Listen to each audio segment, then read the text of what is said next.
so that you will never be able to say, I made Abraham rich. Genesis chapter 14, verse 23.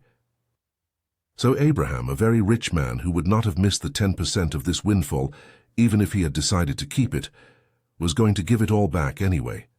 In other words, while returning everything to the king of Sodom may possibly be seen as a sacrifice of sorts, though Abraham was already very rich, by God's hand, the very thing he was unwilling to have compromised, giving the 10% did not represent even a small gift from what was actually his, since it all went back anyway.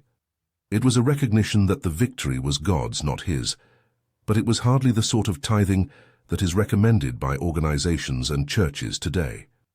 It is also worthy to note that there is no indication that Abraham ever gave 10% of his personal income to anyone ever at any time, let alone every week, month, or year.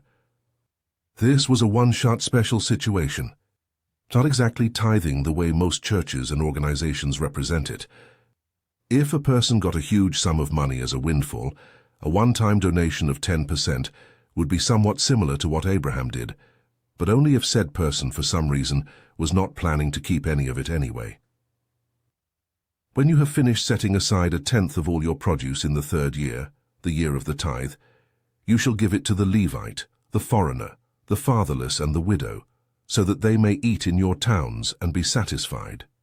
Deuteronomy chapter 26, verse 12.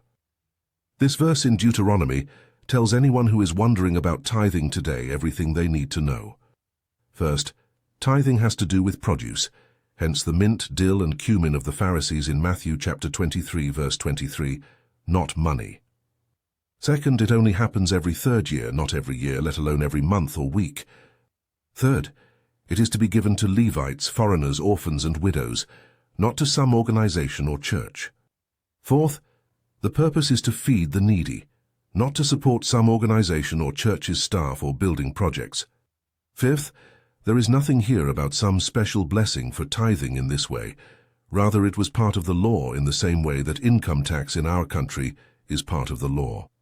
Sixth, it was obligatory for the entire population of the country, not optional or meant only for a small part of that population belonging to some organization or church. Seventh, there was no middleman between the tither and the recipient, but today organizations and churches want the money to come directly to them. In other words, there is no connection between the tithing of the law and what people generally call tithing today. So why do people tithe?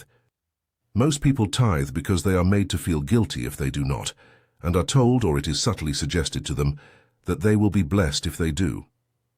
For any Christian with a good heart, that is a very powerful combination punch, especially seeing as how it usually comes from an organization or church they trust and probably belong to. So why do churches and organizations promote tithing for Christians today if it's not biblical to do so, and it is not biblical to do so? It would be nice to be charitable here, but experience and observation point to the fact that it is all about the money.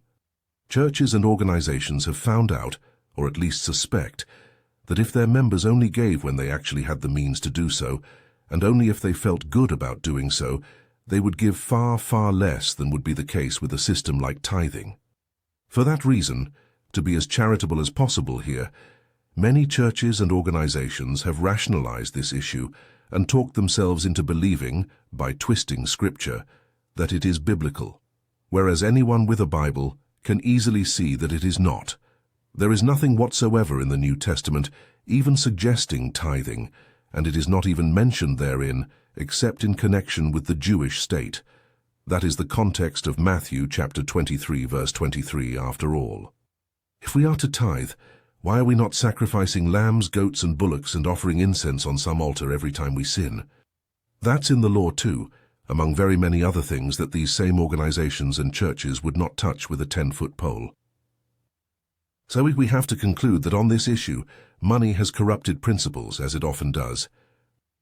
For the love of money is a root of all kinds of evil.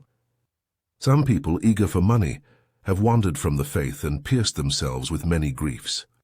1 Timothy 6:10, and it is not a far step from tithing to the prosperity gospel. It is not uncommon to hear these days, want to be blessed even more by God. Give even more. We take credit cards. God does bless legitimate giving done by godly people, in a godly way and godly causes. But that is the greatest irony of tithing as it is practiced today. God does bless us for godly acts done in a godly way, but not for things done out of guilt, such as being told, "You must tithe to be faithful," or out of greed, "God will bless you for your tithing." So it is a pity that so many people who feel they are being godly by doing this are only wasting their money, and worse to tell, compromising themselves spiritually, so that they are worse off for tithing than if they had refrained, and poorer too. And along with the why we are doing it, it also does matter to whom we are giving. If we give to an individual whom we know and whom we know is in true need, that is relatively pure. If we give to an organization or a church which is likely not to use most or any of the money on the truly needy, and whose actual connection to the Lord and to His Word is tenuous at best, do we really expect this not to affect negatively the value of our gift? Finally, on this point, one other problem with tithing is that it tends to cement the loyalty of those who tithe to the organizations and churches who demand it. In for a penny, in for a pound, the saying goes, and it is true that it is human nature to throw good money after bad, very literally in this case. And for a very bad cause too, because, again, observation and experience have shown that seldom is there an organization or church that demanded tithes which was actually doing the Lord's work the way they should be doing it to any significant degree. Christians are very unlikely to receive the sort of teaching of the Word capable of leading to spiritual maturity from any place that asks for tithing.